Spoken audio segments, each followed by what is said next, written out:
makasama din po natin ngayon dito ang Vice Governor ng Bulacan, si Vice Governor Daniel Fernando. Magandang hapon po, Vice.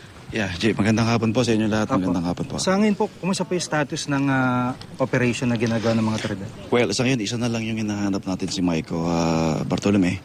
At walang tigil ang ating mga fragments na nanggaling sa ating mga municipal disaster, ang ating provincial disaster, and also yung Army at PNP natin.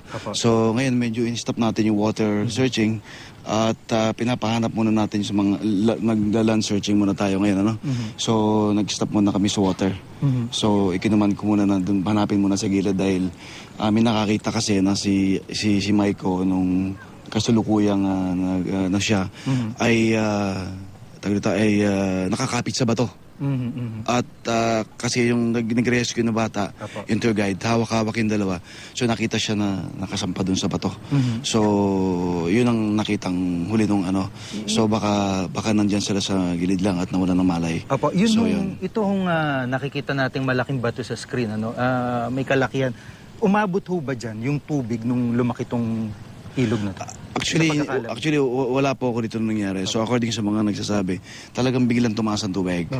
No, doon pa lang sa taas ay nagulat yung mga tao. Dahil ngayon lang daw nangyari yun, according sa mga tao dyan, na ngayon lang nangyari yung tubig na pag-agos ng malaking tubig na nanggaling sa bundok.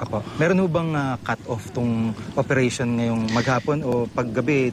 Tigil na po muna? Well, hanggat kaya. Hanggat kaya po. Maliwanag. Kasi, hanggat kaya, hanggat maliwanag, hanggat nakikita natin. Hindi natin titigilan. Kasi kawawa naman yung pamilya, kawawa naman ano po. So, gagawin po namin lahat ang magagawa natin. So, ibig sabihin, dahil doon sa impormasyon nyo na maaring nakakapit siya sa isa sa mga bato base sa impormasyon ng guide, hindi pa retrieval, search pa rin, no? Yes, hanggang ngayon. Yung water search natin, tinigil muna. Then nag-request yung asawa na minigsabi raw sa kanya, nakakita ron baka daw na wala ng malay. Nandun lang at pumanik sa may kabundukan ng banda. So baka nahilo o whatever. So yun muna ang ating operation ngayon.